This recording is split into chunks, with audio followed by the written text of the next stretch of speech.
Okay, we just started recording. So welcome everyone to Too Much Stuff and Where to Begin. My name is Carolyn Quinn. I work at the Mental Health Association New Jersey in our Atlantic County office, and I founded, along with a colleague, our Too Much Stuff initiative that I'll share a little bit about today. Everything that we kind of share today is in the hopes that it will add to what you may already know or some tools that you would be able to use starting today. So what are our presentations going to look like? We're going to look at some language and definitions of hoarding disorder and introduce to some folks a paradigm switch of language. You'll notice that I'm saying, with hoarding disorder as opposed to hoarder, and we'll really dive into that a little bit more. We're going to review some common beliefs around hoarding disorder and potentially give some more insight into why this may be a challenge if you are someone that doesn't struggle with too much stuff. We're going to explore the community impact. I work at the Mental Health Association. We do a lot of things around the community, but we were surprised when we first kind of dove into supporting folks with too much stuff of how broad the impact can be, and we'll explore that a little bit.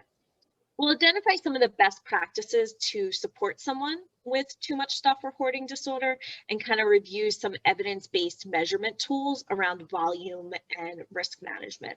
All stuff that you'll have access to and potentially be able to start using if you're not. So I'm going to dive in to what is hoarding disorder. And we kind of look at these three questions. Is there a large accumulation of possessions regardless of the value?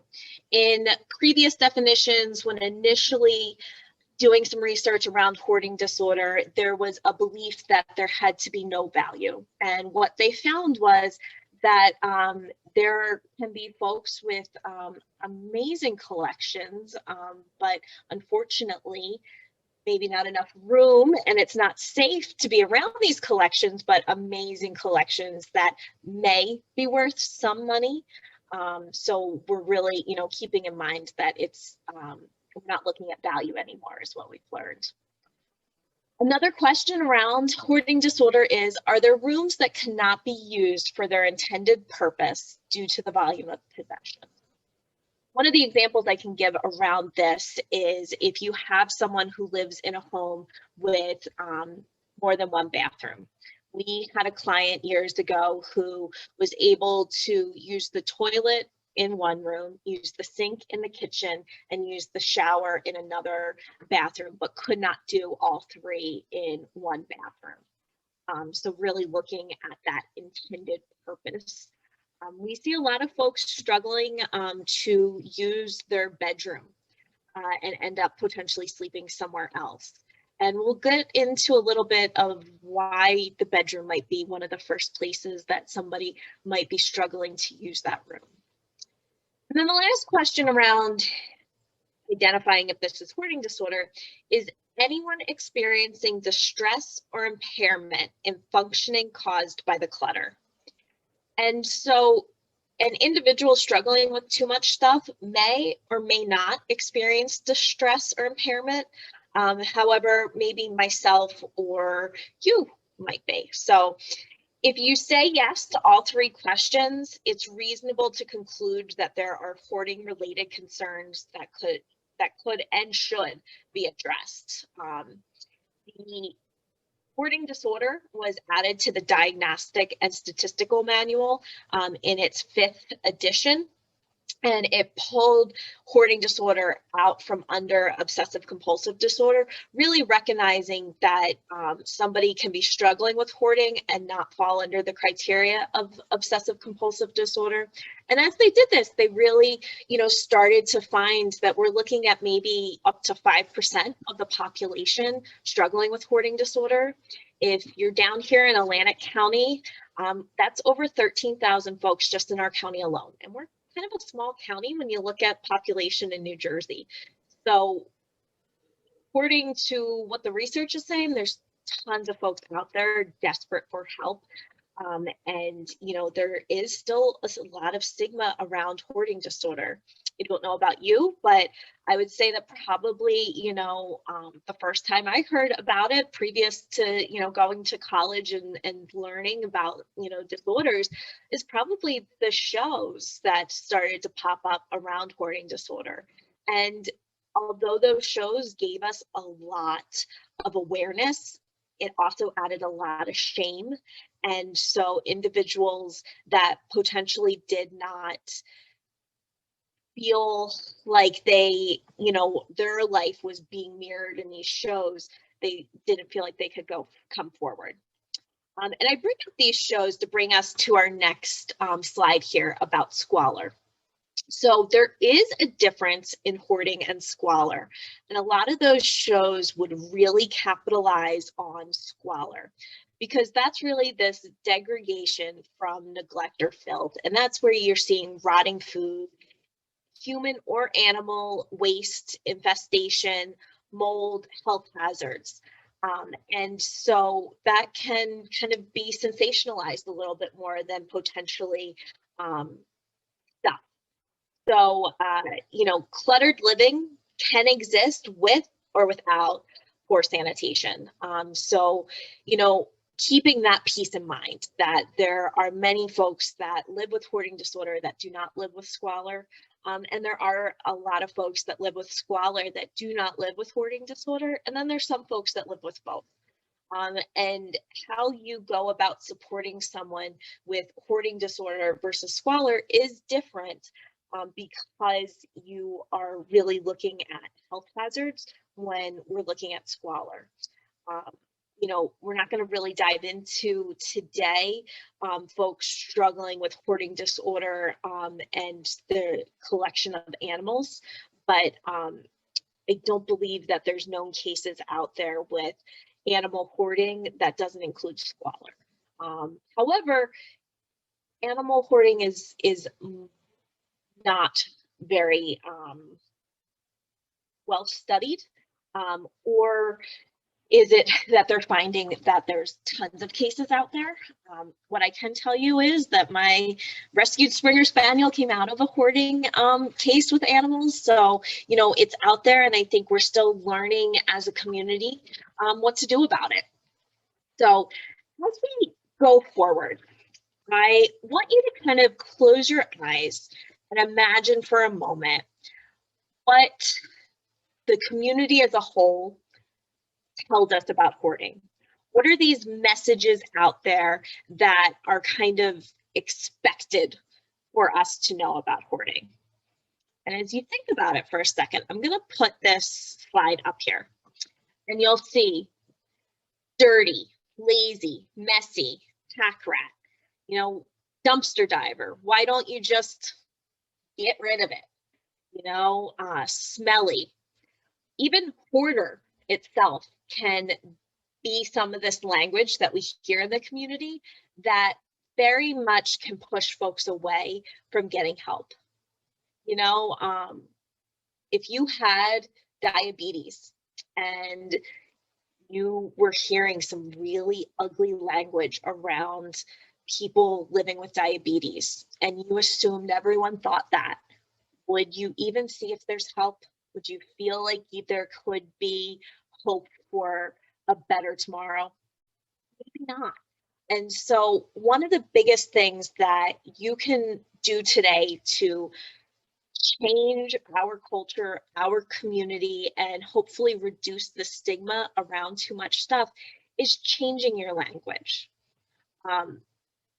Person living with too much stuff, you'll notice that we don't even always dive into that H word of hoarding disorder. It really depends on who we're talking to. If it is someone struggling, we often won't use the H word. They might find that it helps them in their recovery to say, this is truly my challenge and I live with hoarding disorder. For other folks, it can be really hard to even say that. We try to meet people where they are. If I'm talking to, you know, a building inspector, yes, I'm going to say hoarding disorder, but I'm always going to say a person living with hoarding disorder and recognize that the person I'm talking about is a historian.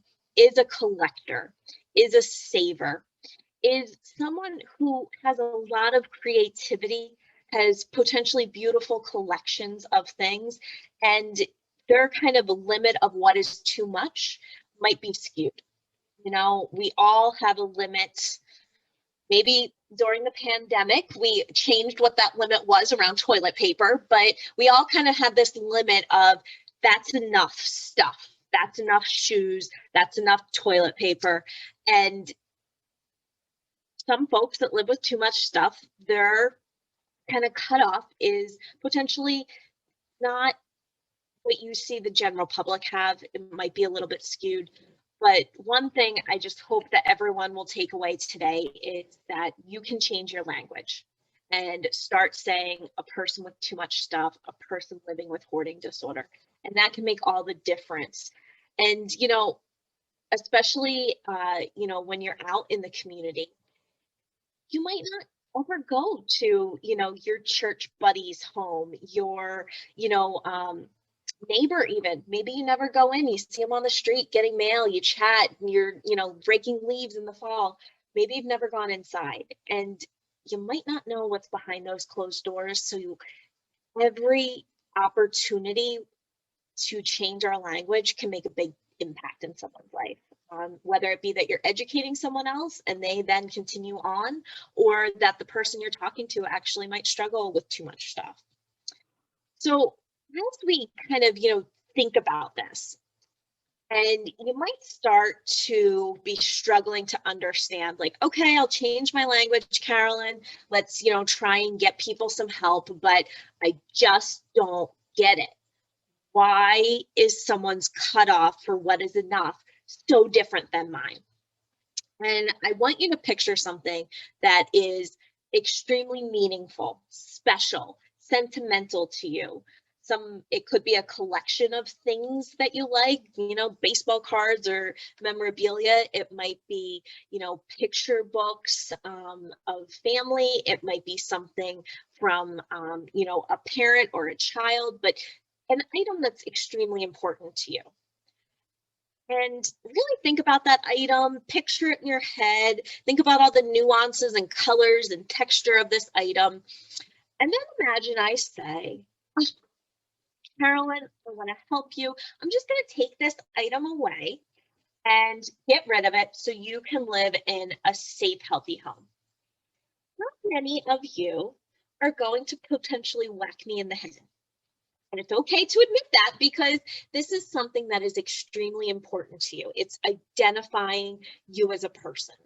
And truth be told, me taking that one item away is probably not going to change the safety of your home.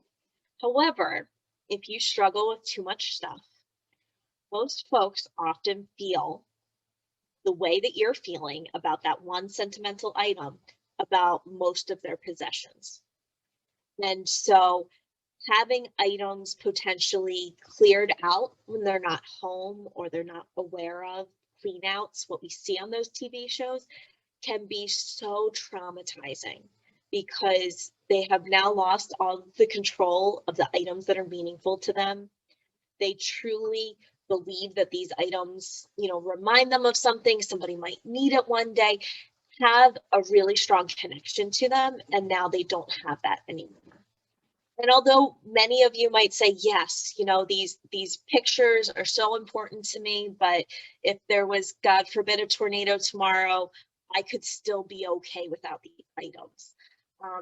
And folks that are struggling with too much stuff, with the proper support and intervention, can also be okay with less items. But it's not as simple as just doing a clean out. And so that's what we're going to talk a little bit more about today. If I still have not won you over to really thinking about, you know, why this is so hard for someone, you know, these are common beliefs about hoarding disorder. I can't bear the thought of making the wrong decision. And so instead, making no decision at all is actually what's logical for that person. I better save this because I probably will need it someday. The chances are one of the many items that someone saves, they will need one day, and that reinforces this belief. If this possession may be of use to someone else, I am the sole person responsible for finding him or her. And that can be time consuming and challenging. Throwing away this possession is like throwing away a part of me. And that's often why cleanouts can be traumatizing to someone, because they feel like parts of them are being thrown out. I like to maintain sole control over my things. It upsets me when someone throws something of mine away without my permission. These are all beliefs that somebody might be struggling with. So you won over to, all right, I'll change my language. I've got a better idea of why someone's, they've got these beliefs. I understand why they're not just going to get rid of it. But how did this happen? And so this is a great image that a colleague made when he was working at Metro Boston Housing Partnership, Jesse Etzelvetter. Really innovative in how we approached too much stuff and doing case management. And looking at this iceberg that he created, on the surface, we see saving, clutter, acquiring. We see the stuff. But I can't tell you how many times we say in our too much stuff support group, it's not about the stuff. There can be family history, and we see a strong family history around too much stuff. Neurobiology, other mental health disorders, depression being a big one, physical health concerns. It could be that someone struggles to follow up with all these doctor appointments. It could be that the sanitation in the home is not ideal because there's so much stuff, so there's dust and things like that. Executive functioning, what is that? What do I mean by this? So if I said, let's bake a cake, the chances are you would say, okay, we need to have a kitchen to do this. We need to make sure we've got the chocolate chips and the flour and the butter and this and that. And you kind of have a running order of the steps to go from Carolyn wants to make cookies with me to us eating a batch of chocolate chip cookies. And being able to identify all the steps and what is needed is an example of executive functioning skills. Trauma and loss is a big one. Folks who have some sort of history of trauma and loss, as well as memory concerns, are all things that are often something else someone is struggling when it comes to too much stuff. It's below the surface. This, image is not to say that someone who struggles with too much stuff is also struggling with all of this, but it's some commonalities. And it's what we kind of understand about it. If you're interested in learning more, Metro Boston Housing Partnership has done some amazing research, and I'm also happy to send you some stuff afterwards, but you can find them online to see a little bit more of what they have found in their experience. So at this point, I also want to bring in and kind of zoom out to the community impact and really think about how someone who's struggling with too much stuff, how it might impact the community as a whole. And so we can see safety concerns. There can be a risk of inaccessibility to the home. So when someone might call our organization and say, I need help, one of the things that I will ask is, if there was a stretcher, could that come through the front door? Could it go down your hallways? Because a stretcher is about 3 feet, and that is what is considered to be safe egress in someone's home. So really thinking about getting accessibility to a home is important. There can be a risk of avalanche due to the collapse of piles. Often we're not having the best. Somebody who struggles with too much stuff might not be a engineer who has figured out the best way to pile things, because they have the best intentions of potentially reducing the amount of stuff or clutter in the home. So I talked a little bit about exits that could be obstructed. So could windows. There can be collapsing floors, faulty electricity, and I would say that overall there can be issues that, you know, a handyman was never called into because the person felt such shame around the stuff and they didn't want to be judged. You know, someone in our groups will say, you know, I feel like the mechanic I go to now treats my car so differently because there's not clutter in it. And I think the mechanic thought he could treat my car not well because I wasn't treating it well with the stuff. And that's her take on it. But I think it's something to kind of keep in mind that people feel that shame. So they might not be, you know, having their electricity, their gas, their water, having people come in and make small repairs that you or I might. There can be a lot of personal health effects. So thinking about infestation, if there is squalor, respiratory issues. All issues are a big issue, especially when we think about the demographics of someone struggling with too much stuff being in our senior population. You know, we're looking at most folks being 50 years of age or older who are struggling with too much stuff. So thinking about fall hazards is a big one. Inability to locate important items. That could be medication, that could be a deed to a home. Things that can make it very challenging to go about your day-to-day life. Inability to prepare food. Another question I will ask when I'm over the phone talking to someone is, if I had a big bag of groceries and walked into your kitchen, could I place it down on a counter or a table somewhere? To kind of give me an idea of if there is a space to put a bag of groceries. There's also a financial burden. Professional cleanup services we don't recommend, but they're also very expensive. Removal or eviction costs is extremely expensive when you start thinking about the legal fees and the challenges for both the tenant and the landlord. Cost to neighbors, friends, and family. Now, we could spend a lot of time thinking about the emotional cost because this can really impair someone's ability to enjoy life, have relationships.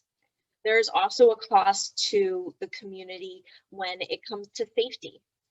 Think about if someone lived in a high-rise apartment building and they struggled with too many things and the volume of possessions in their home was very high. And then there becomes a fire. Not only, unfortunately, will that home ignite quite fast because of all of this volume of stuff, it also will spread to these other apartments of folks that might not struggle with too many things. Think about the impact of the community if firefighters can't enter a home because there's too many things.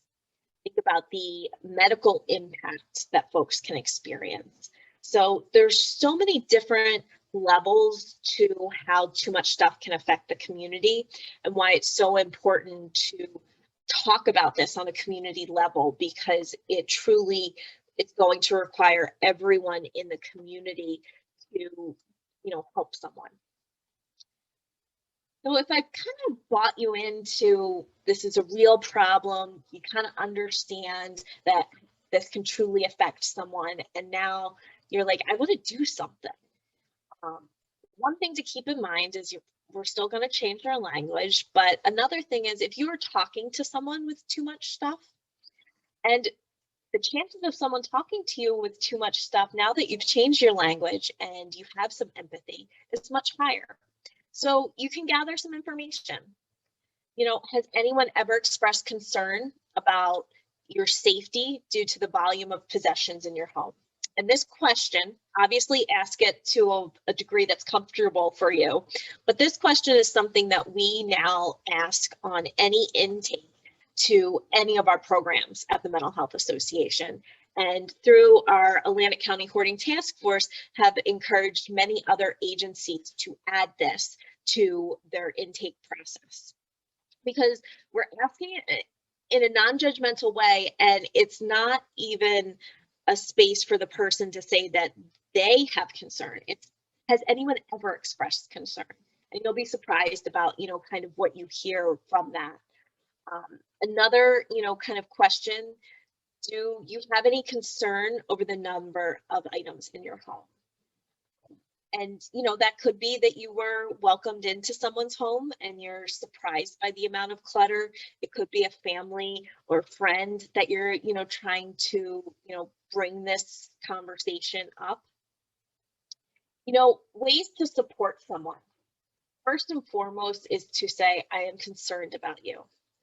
Because remember, we talked a lot about the shame, the stigma, and, you know, think about that slide that said, you know, dirty, pack rat, trash, smelly.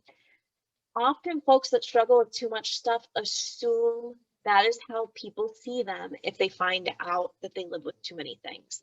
So really making sure and repeating yourself many, many times of, I am concerned about you, I care about you, you're a good friend, you're my family, whatever, you know, relationship you have with this person. And, you know, did you know that there are a lot of people who struggle with stuff? It's not just you. You know, it's not talked about, but, you know, we're looking at high prevalence. You know, would you consider letting someone help you with your stuff? Often folks don't know that there's help out there. There's researched ways to help you. So not only do folks know that there's not help out there, that, you know, potentially there's a lot of people struggling with this, that there are ways that have been proven to help other people and be effective. Because there's often a lot of hopelessness and helplessness when talking about too much stuff. So what are some of these researched ways that they have found effective? So there are many different cognitive behavioral treatment models. It is a best practice cognitive behavioral therapy for many different mental health disorders, including hoarding disorder. There is harm reduction. That can look like saying, you know, you really need to have 36-inch pathways in between hallways and different spaces in your home. But right now you've got 18 inches. You know, what would it take to get us to 22 inches? And slowly, you know, kind of reducing harm, moving paper and different flammable items right around a kitchen stove. You know, we might not necessarily be reducing the volume of clutter, but we might be really looking at, you know, the harm reduction aspect of things. Case management, and we'll talk a little bit about our program and national programs around case management. I talked a little bit about task forces, really needing to get the whole community involved, as well as groups. There are support groups, there are educational workshops like what, you know, you're kind of taking part in right now. There is a curriculum called Buried in Treasures. I'll talk a little bit more about that. And it's an excellent book and resource that most libraries also have. So it's not something that you necessarily have to acquire if you know, are trying to reduce the amount of things you have in your home. I'm first going to talk about hoarding task forces. And, you know, it's really about this coordination of care through all these different disciplines. And there's such advantages because now suddenly, you know, there's not a lot of resources, unfortunately, for hoarding disorder. So we're now able to really put all of our resources together in one pot to focus on someone. We can really increase the networking and, you know, support someone through all of this. That is what the Atlantic County Hoarding Task Force does. It is a community-wide interagency group to build a sustainable community model for evidence-based hoarding intervention. And the mission that the Atlantic County Task Force has is to create a system that provides interventions that are both client-centered and cost-effective. And you'll hear us with that mantra of client-centered, meaning we're meeting the person where they are and supporting them in making these lifelong, hopefully lifelong changes in their life. And it's also cost effective to the community. That is, really where we focus our energy and try to provide education as well. There are over 100 task forces nationally in the United States, and it's always growing because it's really looked at as a great way to pull different disciplines together. When I say, multi-agency, multidisciplinary teams, yes, we need mental health involved. We need social service involved. We need potentially the disability community involved. We need housing and the housing authority and inspectors. We need our first responders, firefighters, police, looking at ambulance services, occupational therapists, social workers. The list can go on and on. On the Atlantic County Hoarding Task Force, we have some, we call them bug guys, but exterminators, folks that are in the community helping folks with extermination. All of our utilities are folks that come in contact with someone with too much stuff. Utility companies might find that they have to have their employees spend longer time in someone's home who has too much stuff because they can't get access to whatever, electrical cable, whatever they're looking to try and fix or get access to. So if you're interested in joining the Atlantic County Hoarding Task Force, let me know at the end. All of our contact information will be there. It's something that we continue to focus on because we know that there is a lot of need out there, including just in our county. So groups. So the first place the Mental Health Association started when initially we wanted to refer folks to whoever dealt with too much stuff, whatever helped, dealt with hoarding disorder, and be good social workers and refer them and move on with our day. And what we found was there really wasn't anything at the time when we were trying to find these referral sources. And so we started to educate ourselves and start providing services ourselves. And so we started providing our Too Much Stuff group, and it is a drop-in support group. And it's really driven by the group members' thoughts, challenges, their triumphs. It's all around folks sharing where they're at in their journey around too much stuff. And at any given group, you might come across someone who says, I don't know why I am here, but my family says I should come and I'm here. I'll see if this is helpful to me too. I know I should be here, but I don't want to be too. I'm here, I'm doing the work, but it is hard and I constantly need support and motivation. To folks who are like, I'm doing this, it is going great, but I need this accountability. Folks who have really felt like they have come to the other side, that they've really come to a point where they are very aware of what might trigger them. They have created an environment that is safe and healthy, but they know that they need to maintain it. And so coming to this group helps keep them accountable. So you see folks in all ranges of journeys, and it's a non-judgmental place for folks to come and potentially gain some knowledge, some tools, and potentially start or continue their journey around too much stuff. The Mental Health Association provides the group on the first and third Wednesdays at 1 o'clock. Right now we're doing it virtually through Zoom, and just if you're interested, send me your contact information and I can send you the flyer. One of the things when we started this Too Much Stuff group was that we would also have family and friends that might come by, and there's such a level of frustration, potentially a lack of information around the disorder, and need their own space to really digest, understand, vent, and exchange information.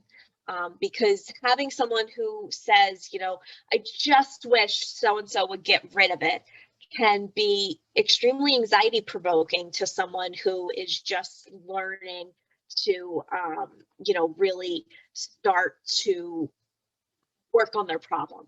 And so we have a enough stuff family support group that also meets. Our Buried in Treasures workshop is a evidence-based intensive 16-week workshop. We provide this at least once a year.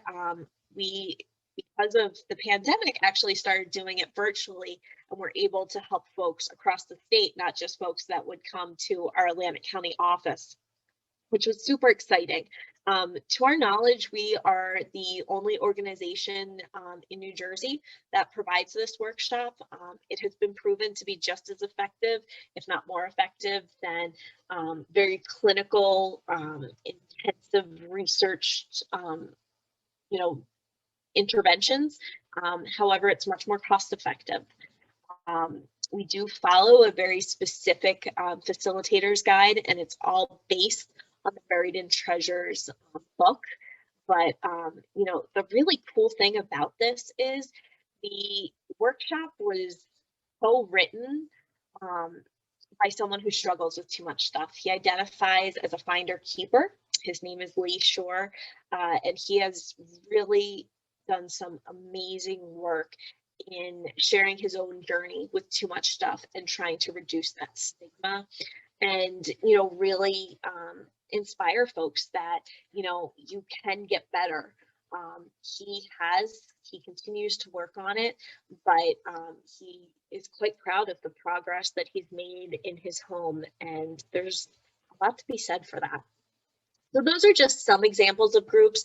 There is Clutters Anonymous, that's a 12-step group that has different meetings throughout the world, I believe, not even just in our country. So lots of different options out there for folks.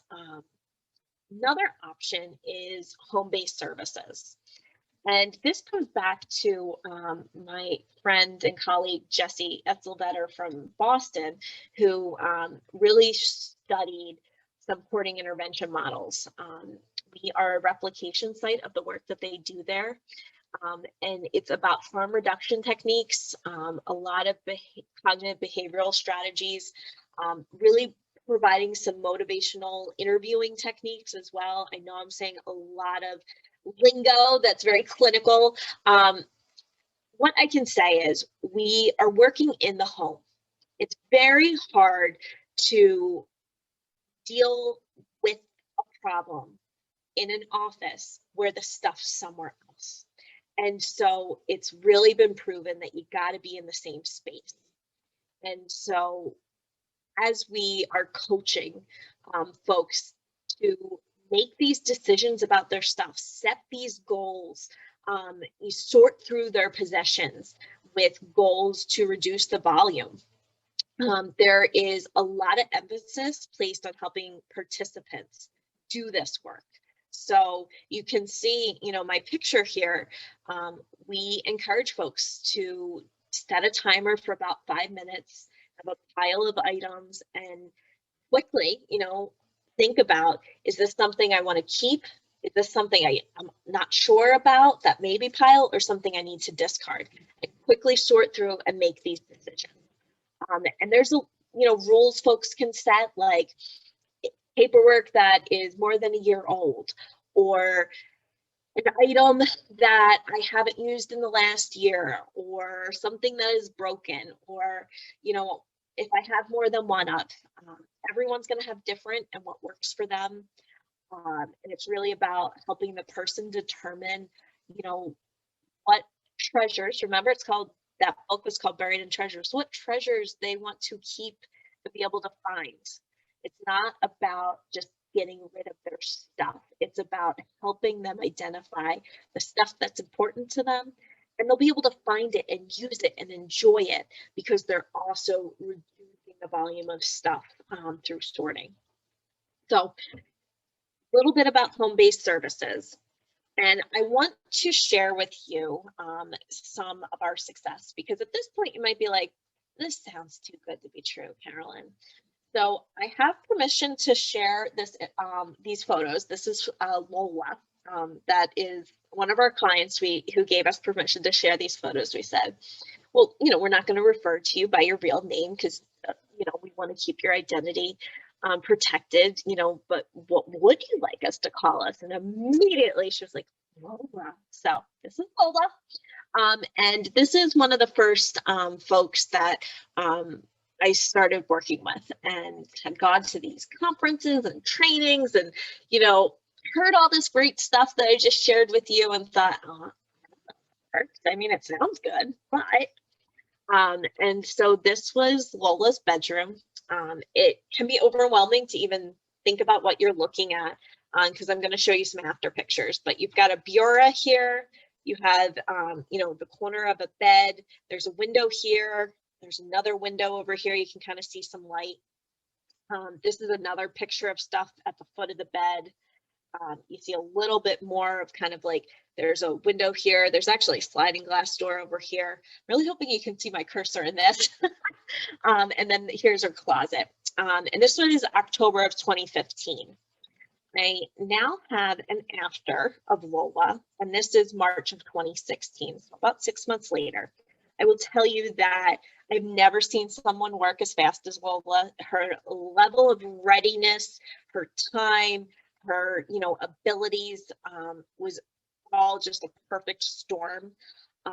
However, we see this progress and have seen it many times, but potentially not as fast.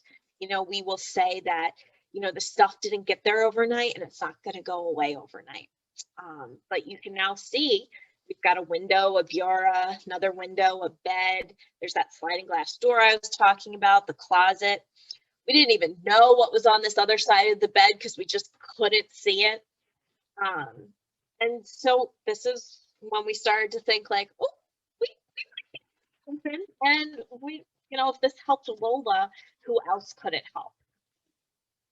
Now, if you're still kind of questioning like, all right, Carolyn, you just went into someone's bedroom and you put a bunch of stuff in there and took a picture and then took another picture. I don't know. I'll show you a little bit more.